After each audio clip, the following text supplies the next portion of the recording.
Welcome to the Lock Shop with Nielsen and Hustler, powered by Coolbet Canada.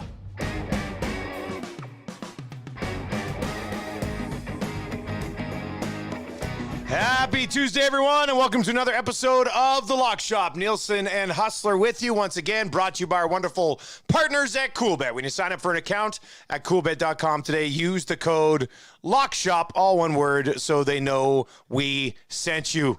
Will Zalatoris, you little bugger. We've been on him so often this year, including you just the week before. And congratulations to Will. You know, if anybody was going to ruin your streak, Huss, I think you're probably okay with it being Zalatoris.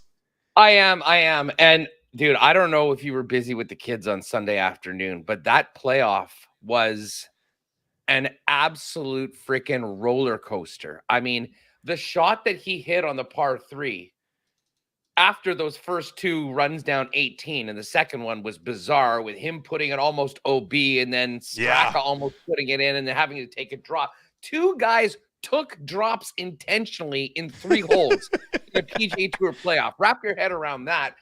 But how his ball did not go into the water, it reminded me of the Kawhi Leonard shot against the Sixers. Yes. That thing bounced. The bouncing? That thing bounced on these crooked rocks 7 times before coming to rest and not falling it in. And that being said, he got lucky because if Straka had not put it into the water and he had to try to play that shot, I think when he tried to play that shot, it would be going in the water. So it worked out well.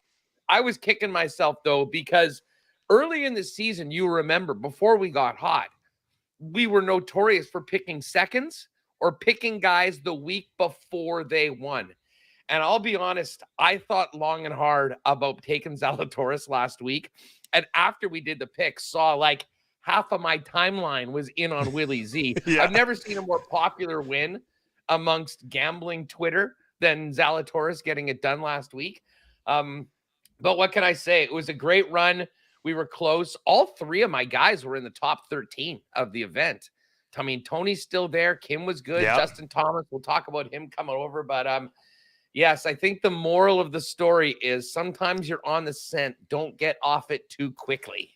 Just stay there and it'll eventually pay off. So congratulations to Zalatoris, probably a big Lock Shop watcher himself. So he's pretty fired up for that. We'll get to some World Junior playoff stuff a little bit later on. We can talk some fantasy a little bit later on. We'll get to some BMW Championship picks where it's, I think our longest shot this week is 27-1. And it's me. Like we're chalky this week, but everybody's going to be chalky this week, right? That's just how it works. This is a big boy tournament. This is a big boy tournament. And by the way, speaking of big boys, and I know we'll talk about the actual BMW in a minute, today is the day the big cat rolls in on the PJ from Jupiter, Florida to sit down at an all hands on deck PGA Tour meeting to talk about how they're handling LIV. I cannot wait. I mean, I'm sure you will be talking about it tomorrow on the show. Yeah, I can't wait. What we hear reported out of this is going to be absolutely fascinating because, you know, so much of this is about next season, but they're going to finish with the Tour Championship in a week and then start a new season like a month later. So there's a lot of things I think that need to get figured out. Tiger for commissioner. How about that? Monahan, you're out. Wouldn't that be something? Taking over. Tiger, the players commish, still dabbles in it when he wants, but is running the tour instead. So very fascinated to see that news. When I saw it today pop up that they were going to Tiger is calling a top 20 meeting, I was just like, oh shit! Like here goes Tiger. I don't know. We'll have to see. Obviously, he's committed to it. I'm interested to see what type of influence Tiger has on everybody when you got the LIV Tour over here being like, here's $100 million. And you got Tiger over here saying PGA Tour is going to build to get you guys some more money because they're all not Tiger. Like Tiger is set forever. And these guys are as well. But Tiger's already got that next level, right? These guys probably will never get there, but are trying to get here. And fascinating stuff, man. Boy, to be a fly on the wall in there, that would be fun.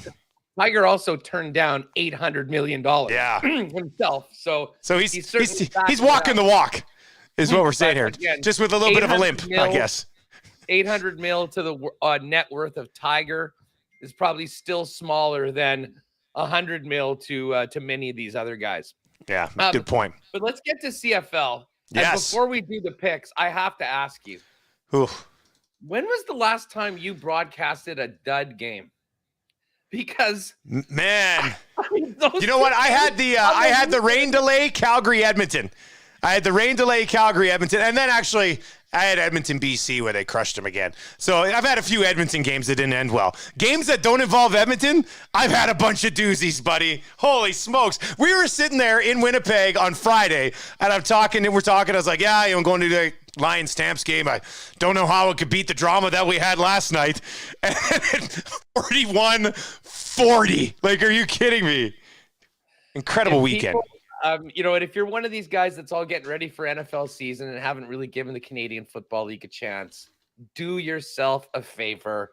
Tune into some of these games. You're doing a killer job. And I mean, it's only a matter of time before we start having Dustin Nielsen, what is happening? T-shirts or something like that. I mean, you've certainly had many opportunities this year to drop that line. Trying to limit it a little bit, but it literally, there's been something that's worth of what is happening every weekend. It's just insane. It's been so fun to watch. And last week was an interesting one because the Lions ended up winning by 1. You had the Lions at 0.5, and I got the Lions later in the day at 1. So it ended up being a push for me. You won it. I think I went 1-2-1 last week, and I think you were 2-2 last week, weren't you? That's exactly right. That's exactly right. And but the drama was just phenomenal. It's like, it's worth it. Like, you hate losing bets, but when you get to watch football like we did this week, I was like, whatever. I mean, we were too high on the Bombers. Whatever. It doesn't matter. That was just a great week of football. Oh, it absolutely was. And just a quick note while we get to the lines. It was fascinating watching that BC Calgary line move throughout the week. When we did the show the Monday night, when I was getting the picks ready for the Tuesday lock shop, I got it in at BC minus half a point. You mentioned it was 1 by the time we did the show on Tuesday. 2 days later, BC was up to minus 2.5. Yeah. And at one point I saw it at minus 3.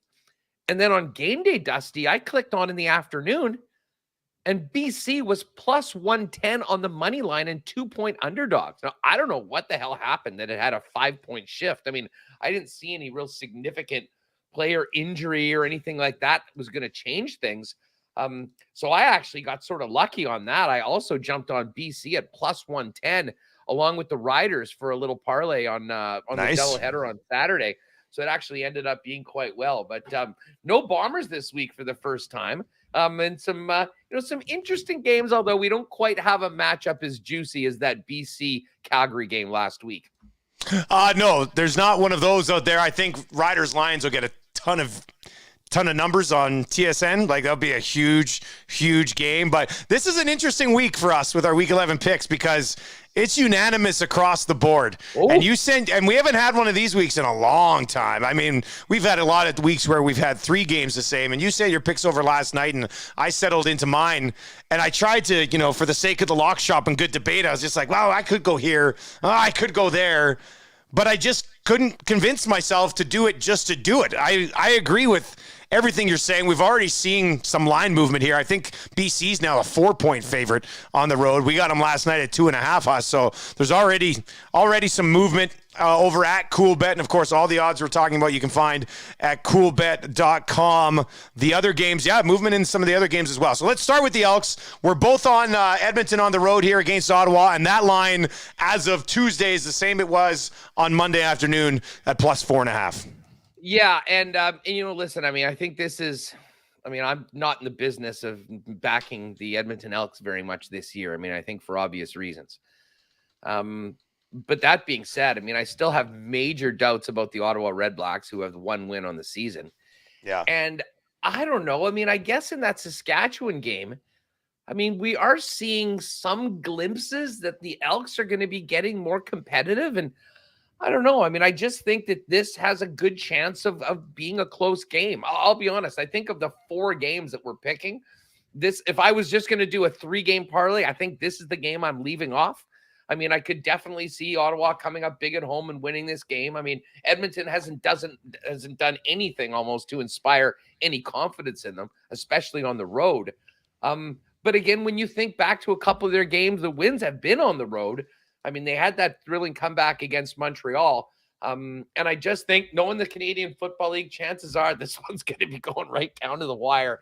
So I will take the Elks. I mean, you've got a little bit more continuity in the offense right now with the way Cornelius is playing, and I have to think that the Chris Jones defense is going to get better. I would say at times it did, but again, they still gave up 34 to a Rough Riders team that, to be honest, hasn't had a lot clicking right now. This was a toss-up for me, but when it's a toss-up, I'm taking the points, even if it's on the Elks. Yeah, pretty basic for me here, too. I mean, in this game, especially if you're going to get 3 or anything bigger, I think you're going to take whether, let's say they play again next Saturday in Edmonton. And who knows what happens this week, but you could see it the other way. Next week, it could be Red Blacks +2.5 or +3 on the road against Edmonton.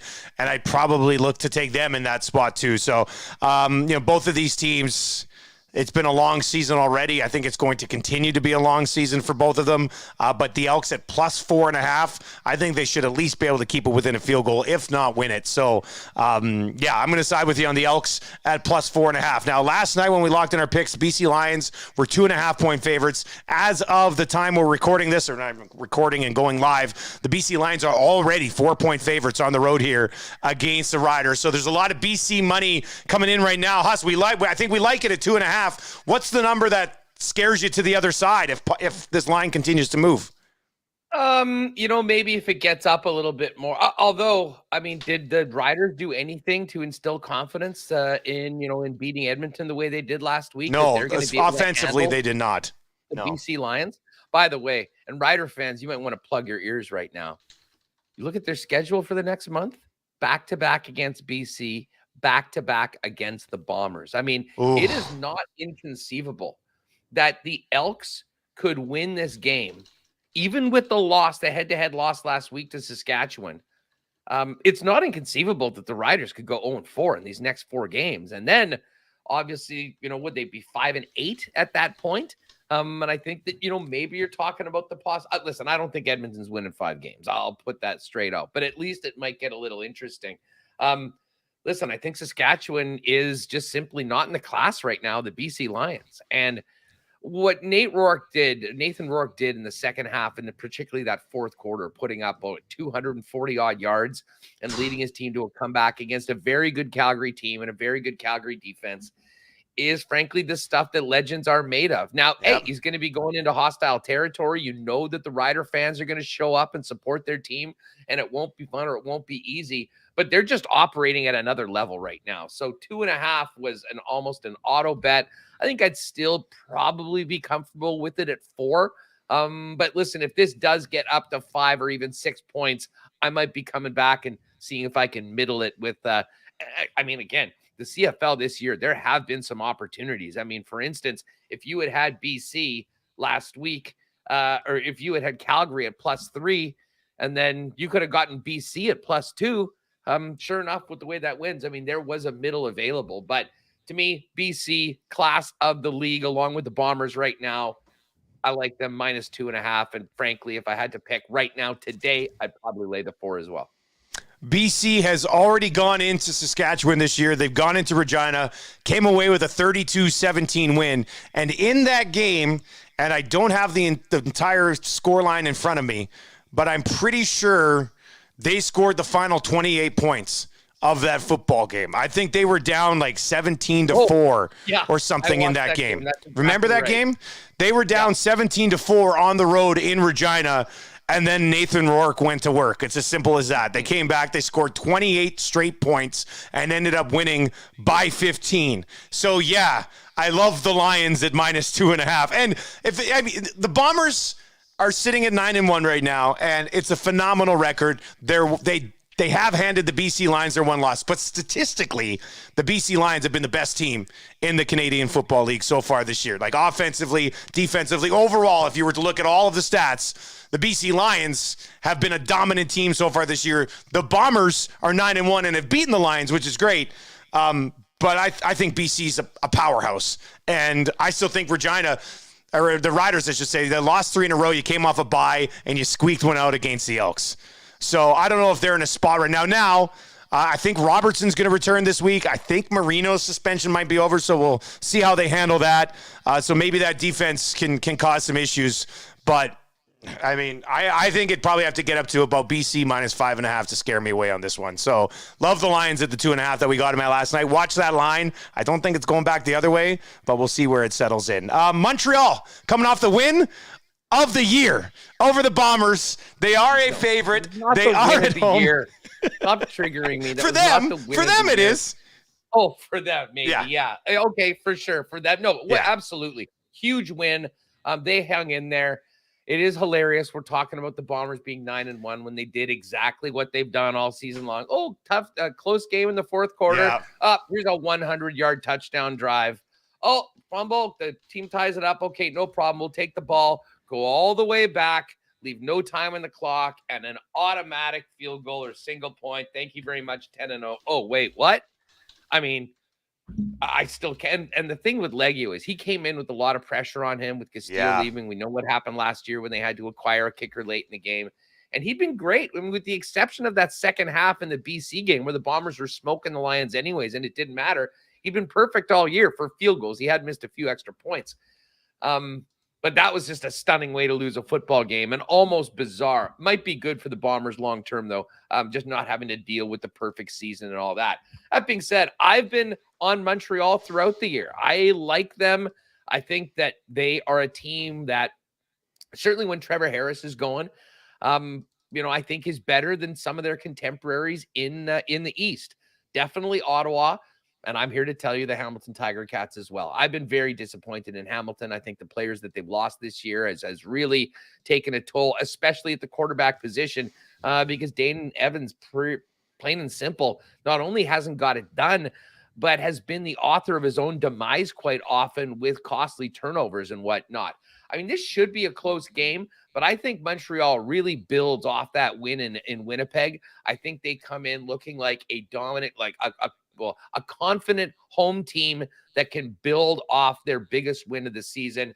And Hamilton just hasn't been there yet so far this year. So laying only 2 on home field, give me the Alouettes.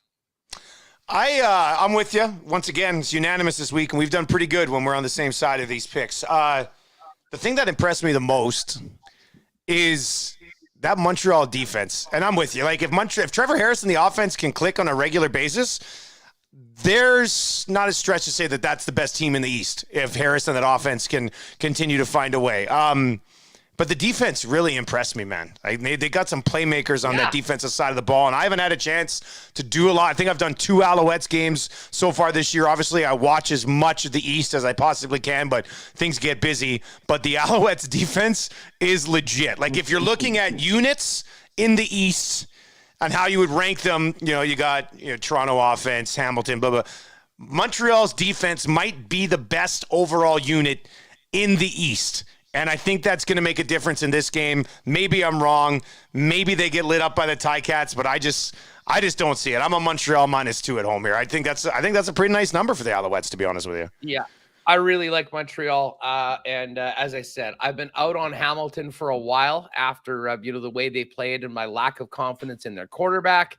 And I think that win for the Montreal Alouettes might be something that really sort of propels them into being the team to beat in the East right now, especially with the Argos having some injury issues, in particular, our old buddy Andrew Harris. And I'll be honest, I was very surprised that this game opened, with the Stamps only being 1-point favorites, Dusty. I mean, listen, look at who 2.5 now. It's moved to 2.5 already. So, I think that's probably more along what we were thinking. Field goal, maybe even, hey, right? Like, yeah, for sure. I mean, listen, Toronto, I think it's Toronto and Montreal as the top 2 teams in the East right now. But I don't really think that either of those teams can truly match up against the best teams in the West. And I know we're all talking about Winnipeg and Calgary, Winnipeg and BC. But to me, Calgary is not that far off. I mean, they barely lost to BC. They had 2 really tight losses to the Winnipeg Blue Bombers. And other than that, they've taken care of business against everybody else in the league. And although sometimes historically, I don't think they've traveled well to Toronto in the past, I think that this Calgary Stampeder team is better than it's been in the last couple seasons. I think they realize that they are close, but I don't think they let this one slip away. I think they kind of show people that they are the team that will challenge a BC Winnipeg final. And I think they get the win. The one was an auto bet. If it gets above 3 or 4, which I guess it could, I might think about going the other way and trying to get that middle. But I mean, right off the bat, Stamps at -1, and even right now at -2.5. I think if it's less than a field goal, you got to run with Calgary. They're just better than Toronto. Nick on Twitter replied to us and said, Stamps at -1 coming off a bad loss to the Lions is literally free money. I'm throwing big money on that. So hopefully he got it at -1. If not, it's already moved to -2. And like we said, you probably see it getting to a field goal by the time. And Bo Levi Mitchell after the last game, and Bo's never been short of words. I mean, he basically just laid it out. They were god-awful, he thought, in the second half. I mean, you had a 20-3 lead on the BC Lions early in that game. And you just slowly let it slip away. You got a big return for a touch. Man, that game was awesome. You got the return touchdown from Logan, and all of a sudden, hey, you're back up by 9. Things are comfortable, and you still let that slip away. Like, they needed that Stamps offense, and I don't mind Dedrick Mills, but the Stamps with a healthy Malik Henry, with a healthy Kadeem Carey, like, that's a really good football team. They're missing some of those guys right now, and I think it's hurt them a little bit. It sounds crazy to say this. It's hurt them offensively. They just put up 40. But at times, they do look a little disjointed to me offensively, and I think that popped up in the second half. I also think in that game against BC, I know, their field position was great in that game. They started like every drive from the 45 or beyond, which led to a lot of Paredes work and field goals. But I do like Calgary. Look, I like the West versus the East pretty much in every situation if it doesn't involve Edmonton so far this season. Even Edmonton's 2-0 against the East. So you've got that going for you. So I like the West versus the East. So for that, I'm going to be on Calgary. Like Huss said, probably up to where that number gets to about 4.5. Maybe you start to look at it the other way and go with the home side. But last week was phenomenal in the Canadian Football League. We've had a lot of weeks that have been very good. Like, there might be the odd dud game here or there. So maybe we get 3 or 4 more good ones this week. And it's always a little bit better when you got some investments on it, I think. That makes it fun. You're doing BC Sask? I got Lions Riders as my only game this week, so it's going to be phenomenal. Let's just say that. I was just about to say, the fact that we got in at BC -1, if this does get to 4 or 5, I, in fact, owe it to myself to bet the Riders as well at home, because chances are it will be a thrilling game, because that's just what you seem to get. And by the way, this is weird, almost unprecedented, I think, that we're all on the same sides. Yeah. With the exception of the Bombers last week, where we were both on the Bombers and they lost. If you go back to the last 4 or 5 weeks when we have picked the same team, we have been very, very good on that. And historically, that has been the curse. Oh, geez, we both like the same team. Yeah. Run for the hills. Not this year, not in the CFL. No. CFL. So let's go 4-0. Let's do it. That'd be huge. I'd like that. All right, let's slide over to the BMW Championship coming off the Zalatoris win last week at the FedEx St. Jude's Invitational. And like you said, it's the big boys this week, Huss, including your boy, Tony Finau, ride or die. Well, and why not? Holy smokes. Dude, listen, Tony, I mean, he still hasn't shot 70 in 3 or 4 tournaments. Phenomenal run.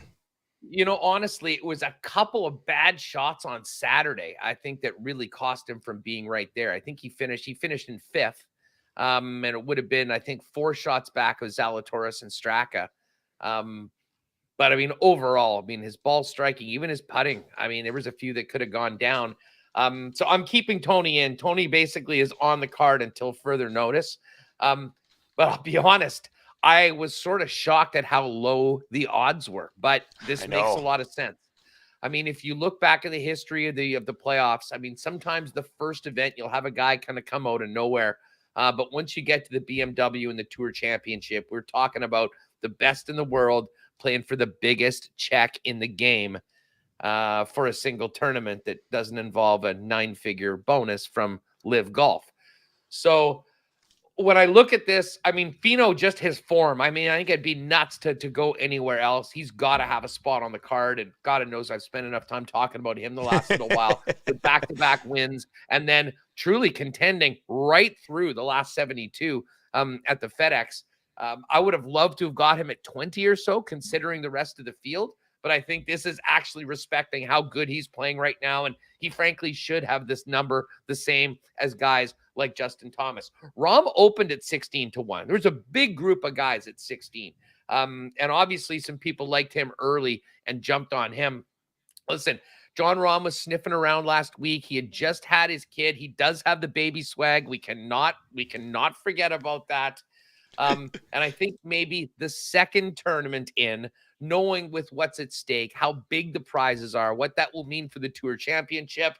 Guy's got another mouth to feed. That's probably the best. You got to stay focused that any man could ever have. But also paid a lot of attention to him playing on the weekend, and he certainly looks to be very close to getting back to vintage John Rahm. And on a course like this, his ability both off the tee, short game, putting. I mean, if he puts it all together, he can beat anybody. And I think that's a big reason why he's the second favorite on the board after Rory McIlroy. And the other guy, I am not doing what I did last week by picking a guy and then getting off him. I fully expect Justin Thomas to win this tournament after picking him last week. And again, he was good as well. Finished tied for 13th. I think he was along with Tom Kim, was it 9 or 10, just a few shots back. JT's a big game hunter. He's a former FedEx champion.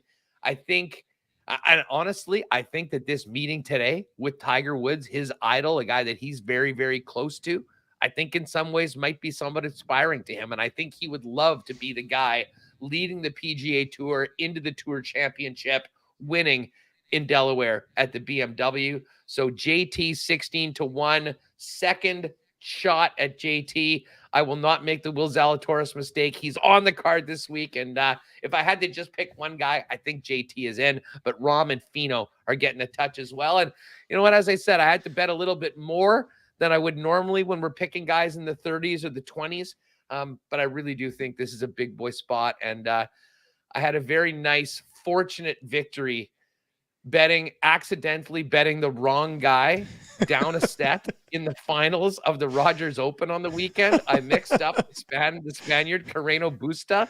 I thought that he was Alcaraz or whatever, and I couldn't understand why he was plus 410. I bet it, turned around, I'm like, oh my God, I just bet on the wrong guy. And sure enough, he came back, won the last two sets. So we're free rolling a little bit on the BMW, so I don't mind picking some shorter numbers. You lucky bugger. You lucky bugger. And just to follow up on John Rahm and having the baby swag and an extra mouth to feed, do you think I would be doing 5 podcasts if I had no kids? You think if I had no kids, I'd spend all of my time sitting in my basement doing podcasts? No, I'd be sitting in my basement eating potato chips and playing video games. That's what I would be doing. Just the lock shop. Yeah, just the lock shop. That's right. Because I would be betting. That's true. More money to do that. Look, I'm kind of with you. I'm riding with one of the guys I had last week. He was the guy that did best for me last week. I'm going to come around back to Fitzpatrick at plus 1,600.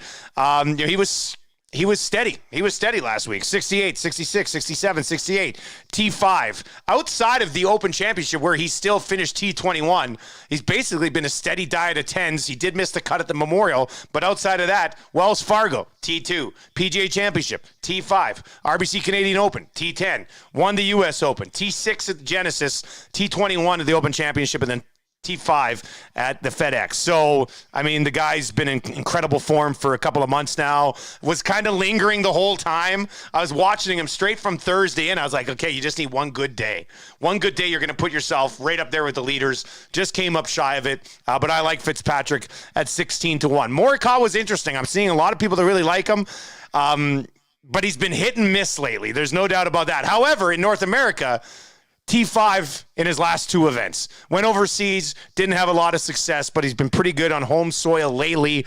So because of that, I'm going to roll with Morikawa here at 22-1. And then our long shot is a guy that you've been on a few times. I'm going to go with Sanjay at 27-1. If you just look at his last 3 events, and he's really, I mean, he struggled, and then he's really turned it around. He missed the cut at the U.S. Open. He missed the cut at the Genesis. And then he finished T81 at the Open. Since then, T2 at the 3M, T2 at Wyndham, and then 12th to start these FedEx Cup playoffs. So he's been pretty good for the last month or so. You get him at 27-1. Maybe not up there with some of these other big boys that were laying out for you, Huss, but you've always been a Sanjay supporter. Oh, And yeah. I think we like that he's on here at 27-1. He's got the game, and you're absolutely right. I mean, he has been playing really well. He's been sniffing around leaderboards. To me, sometimes the consistency of his putting is a concern. And when you're trying to beat the field that they have at the BMW in this event coming up, if this was a shorter field, I think I'd probably feel a lot better about Sungjae. Yeah. But I have to tell you, if we had 4 picks to make, Morikawa was on my card. This feels right now like Morikawa is coming around. And you mentioned the T5s. I mean, he was right there. He got to 11 very quietly. I mean, you didn't see him a lot on the broadcast. He sort of snuck up on everyone, and it wouldn't surprise me if he snuck up on everybody this weekend. This is a 2-time major champion. This is a guy that has no fear going up against the best in the world. And I'm sure I'm not sure whether he's planning a family. I didn't know he just did recently get married, I believe, or got engaged. So he can get it too. But I wouldn't be surprised if outside of my official picks, there's a little sprinkle on one Colin Morikawa backing you, Dusty, at the Lock Shop. This is going to be I appreciate the support. Really fun tournament. That's a guy I thought long and hard about. And listen, I mean, the Matty Fitzpatrick as well. I mean, and listen, much like Tony Finau, Fitzpatrick and Finau being at 16-1 right there with the likes of Justin Thomas and Cantlay. And Cantley's another guy I thought about. I mean, he's been very good lately. He won this event last year, albeit on a different course. Yeah, different course. People of the bookies at least have realized that people have woken up to just how good Matt Fitzpatrick is. And after winning the major the way that he did, he is pretty much ready to go toe-to-toe with everyone. I can't wait for this tournament. It should be great. But first, we got to hear what happens in this meeting with Tiger today. So pay attention to all your favorite golf follows on Twitter. All your details on that will be coming out for sure. World Juniors, Sauce, you got any sort of leans or anything going on with the World Juniors yet? Well, you know what? I mean, listen, I'll be the first one to admit, in normal circumstances, I'm not a guy that, spends all my time watching the World Juniors. I sort of pay attention to the playoff games. That's where we're here right now. I certainly hope that there'll, maybe be a few more people paying attention to it, and hopefully maybe a few more people out at the games. But it's interesting. We only have right now spread numbers. We don't have money lines, but to be honest, all these spreads are 3.5 goals or more. Finland's a 3.5 favorite over the Germans. I think I might take Germany plus 3.5. Latvia and Sweden. Cinderella might be up for Latvia, but congratulations to them on getting their first win. The Swiss, I'll say this, when you're betting Canada in the World Junior Championships, you always have to hold your nose and swallow a big, big number. Yeah. The Swiss program has come so far. To lose by 5 goals or less, I think I'd feel pretty comfortable about that, even with the way Canada looked last night against the Finns. So I think I will take Switzerland in that. And then I'll be honest, I don't really have too much of a take between the USA and Czechia. USA minus 3.5, but you have to lay plus 235 on that. There is a 2.5 number at minus 159. So, you can maybe choose to get on that. But I think the teams that pop out to me, Swiss plus 5.5 and the Germans plus 3.5. If you put those two together, it's a plus 244 parlay. I think I've just convinced myself, Dusty. The bet is I love watching you sit there and look at the board and convince yourself on a parlay. I just love it. Ask away. As I said, I like those two. Germany. I knew it was happening. I was watching you kind of look. I was like, he's going to drop a parlay on us here. That's what's going to happen. Well, there you go. It's plus 244 waiting for you there at CoolBet. Excellent. Before we wrap up, this is not the only dose of the Lock Shop that you're going to get today. I've been doing the Fantasy Football Extravaganza podcast for the last 3 years and making some changes to it this year. Bringing in my man below. Haas is going to join us. It'll be a little bit of a different look. We'll be set up side by side on the Fantasy Football Extravaganza podcast, but we're kind of bringing it under the Lock Shop brand. So you'll get it every week, and it'll be myself and Haas. We'll be going tonight at 7:30 Mountain Time, 8:30 Central. Quarterback position preview. Haas, we've been in some leagues together and stuff. Fantasy and betting, that kind of all goes hand in hand for many of us. I'm looking forward to doing this. Dude, the Venn diagram of people that enjoy the lock shop and bet on sports with people that participate in fantasy football is a circle. That's it.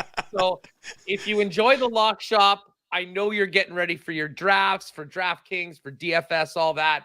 We're going to have a lot of fun. And of course, in the next week or so, also have some big news about even more lock shop for you coming into football season, into this season. And obviously, right off the bat, I think we got to thank Pat and the gang over at CoolBet for the great support.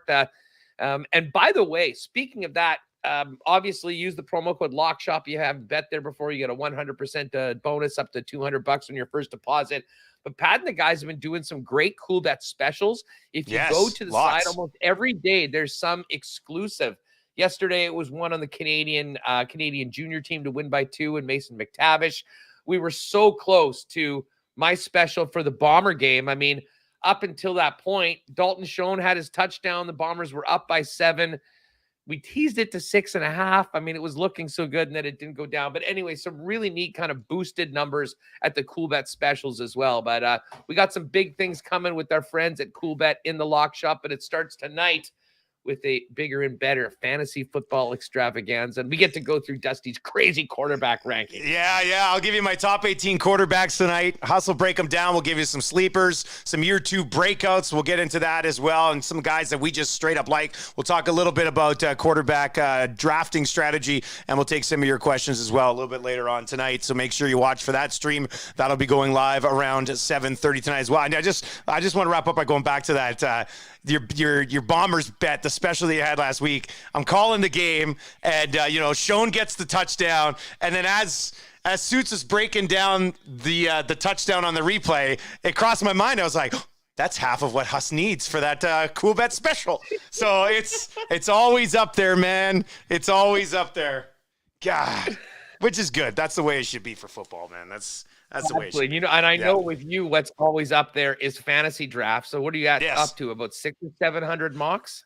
I'm probably closing in on 100 mocks for sure. Although my mock draft grade has been really good. I've been banging out A's and A minuses lately. So I'm ready. But there's going to be a lot of movement over the next 3 weeks. We'll have 3 or 4 episodes before the season starts. So we'll get to your quarterback preview. We'll get to your running back and wide receiver previews. If we have time, we'll dive into the tight ends, obviously, as well. We're going to talk about maybe getting a bunch of our buddies together and doing a live mock that we'll stream as well. So that'd be really fun. So yeah, lots going on with the lock shop here and CoolBet over the next little while, getting you ready for the National Football League season. You're on Winnipeg Sports Talk here right away in about 10 minutes. Huss, what do you guys got coming up? Yeah, well, big news here in the Peg. Your colleague, Sarah Orleski, and a fan favorite here in the Peg, leaving TSN to go to work for True North and the Winnipeg Jets. And I guess her first order of business was sitting down with Mark Scheifele today. First time we've heard from 55 since a rather infamous final end of season press conference. So we're going to be playing that. We're going to be chopping it up, talking about it. Mike McIntyre was there. He'll join us as well. And our boy, handsome Tommy Gazzola, popping by. He's going to give us a little taste of what's going on at the World Juniors and look ahead to these 4 quarterfinal matchups tomorrow on a dark day in Edmonton for the tourney. So should be great coming up. But if you're with us live right now on Twitter, 1 o'clock on YouTube, search Winnipeg Sports Talk, hit the subscribe, and we will see you then. And I'm very excited to see you again later on tonight, Dusty, to chop up a little fantasy convo on the Lock Shop Fantasy Football Extravaganza. We will definitely talk to you then. That's going to do it for another episode of Lock Shop, brought to you by CoolBet. For Hustler, I am Nielsen. Best of luck with Week 11 in the Canadian Football League, and we'll talk to you a little NFL fantasy later on tonight.